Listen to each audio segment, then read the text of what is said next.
मुझसे क्वेश्चन किया गया है कि प्रोस्टेट कैंसर की कितनी स्टेजेस होती हैं। बेसिकली प्रोस्टेट कैंसर की 4 स्टेजेस होती हैं, T1, T2, T3 and T4। जो T4 है उसमें बेसिकली जो प्रोस्टेट है वो पूरे आपके गॉल ब्लैडर में फैल जाता है, आपके लिए ज़्यादा हार्मफुल होता है। पहली 2 स्टेजेस बिल्कुल भी ख़तरनाक नहीं है और उसमें आप अपनी मामूल की ज़िंदगी गुजार सकते हैं। जो तीसरी स्टेज है वो बेसिकली आपको ख़तरे की तरफ ले जाना शुरू होती है, क्योंकि उसमें बेसिकली जो प्रोस्टेट कैंसर है वो ज़्यादा जल्दी फैलना शुरू होता है। लेकिन 4th स्टेज सबसे ख़तरनाक होती है, तो इसलिए घबराने की ज़रूरत नहीं।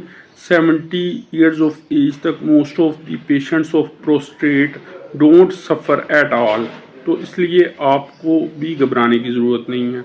आप अपनी सेहत का ध्यान रखें, एक्सरसाइज करें, भूख रख कर खाना खाएं, तो आप सेहतमंद रहेंगे।